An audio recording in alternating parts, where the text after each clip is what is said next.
What if I told you the technology that took your job isn't your real enemy? That the endless news cycles, the algorithm, the cold corporate email, they aren't the source of your suffering. They are just mirrors. Seneca, the ancient Stoic, once said that what irritates us about others can lead us to an understanding of ourselves. But he never had to face an enemy without a face, a force that doesn't just irritate, but erases. And here's the brutal truth of our modern age. The real reason this situation has such a grip on you, the reason it keeps you up at night, it's not just the loss of income. It's hope. A dangerous, paralyzing kind of hope. You're hoping for the world to go back to the way it was. You're addicted to the fantasy that if you just worry enough, you'll somehow be ready for a future that stopped asking for your permission. But the Stoics knew the truth about forces beyond our control. They don't change because we want them to. AI is not confused about its purpose. It is ruthlessly consistent. And every time you sit down and explain your value to the ghost of your former career, you are handing over your power. Seneca said, "He who looks outside dreams. He who looks inside awakens." The moment you stop performing for a world that has already moved on, that's when you wake up. The negativity from AI only wins when you keep reacting to it. But there is one powerful move, a daily practice, that will flip the script. If this is hitting something real inside you, do me a favor and hit that like button right now. It tells the algorithm this message is important. And if you're ready to stop being haunted and start fighting back, subscribe to the channel because we're in this together. Part 1. Your first daily action. Secure the gate. You don't need to yell. Who would you even yell at? An algorithm? You don't need to defend your life's work to people who now see you as a line item. No matter how passionately you argue your case, the system isn't listening. It isn't looking for fairness. It's looking for efficiency.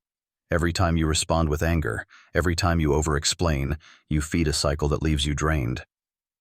The Stoics knew that when people are unwilling to accept a reality they cannot change, they turn their own mind into a battlefield.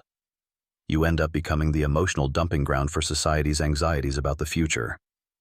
This is what we can call psychological inflation. When you allow an external problem to inflate your internal sense of crisis. You're not just caught in a negative cycle, you're feeding it with every click, every worry. But here's what Stoic wisdom teaches. You don't owe chaos your energy. True power is in self-control.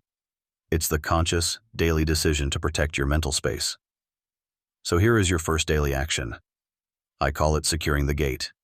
Every morning, before you touch your phone, before you let the world in, take just 60 seconds. Close your eyes. Visualize a gate at the entrance to your mind, and say to yourself firmly, "Today, my mind is my own. I am the gatekeeper. I will not allow fear and anxiety to be the first guest through my gate." This isn't just a thought, it's an instruction. It's the first act of defiance you will perform every single day. Part 2. Your second daily action. The pattern. Interrupt. Stoicism teaches that you don't control technological progress. You only control your response. You control whether you give the fear of AI your mental and emotional energy every single day. This doesn't mean giving up. It means leveling up. It means recognizing that your peace is not up for debate. The narrative of fear feeds on your emotional energy. The more you panic, the more it wins. It weaponizes your own anxieties against you. You think silence is weak? Silence is a form of control. It's not passive, it's deliberate. It's the shield of the wise. When you choose not to engage with every fear-mongering headline, you're not backing down. You're stepping out of a cycle designed to drain you. This is psychological sovereignty, the right to rule your own mind. Here is your second daily action. It's called the pattern interrupt. Throughout the day, the moment you feel that familiar dread rising, that anxiety about the future, that is your cue. Don't fight it. Interrupt it. Stop. Take one deep breath and ask yourself one simple question. Is this thought serving my goal of moving forward? If the answer is no, you must immediately turn your physical attention to something you can control for just 5 minutes. Tidy your desk. Wash a dish. Walk around the block. Write one sentence of a cover letter. This is your daily workout for your mind, your repetition of reclaiming power. Part 3. Your third daily action, the end-of-day audit. Stop replying to the voice in your head that says you're finished. Let that voice talk to your absence. Your silence is not emptiness. It is a precise message to yourself. You no longer have access to my peace.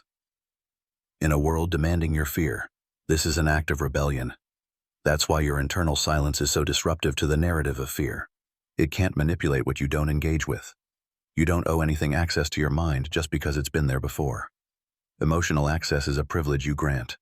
Start treating your mental energy like psychic gold, rare and valuable. If a line of thinking drains you, you just stop. Quietly, clearly, finally. You don't owe the anxiety closure. It knows what it's doing. It tests your boundaries on purpose. When you worry, it wins. When you despair, it gains ground. But when you say nothing, when you turn your attention elsewhere, you are left to face your own resilience. This leads to your third and final daily action, the end-of-day energy audit. Every night before you sleep, take 2 minutes and a piece of paper. Draw a line down the middle. On the left side, write down the moments you spent on productive action, however small. On the right, list the moments lost to unproductive worry or fear. Don't judge the list, just look at it. This daily act of noticing is your accounting system. It shows you where your psychic gold is being spent. Your goal is simple. Make the left column a little longer tomorrow. This is how you defund the inner critic and reinvest in yourself. Silence. That is what breaks the cycle. Not more information. Not another confrontation with your own fears. Silence is the active choice to choose yourself over the chaos. What's left is someone who understands their value is not tied to a job title. Peace doesn't come from being understood by the world. It comes from understanding yourself. Your attention is your life force.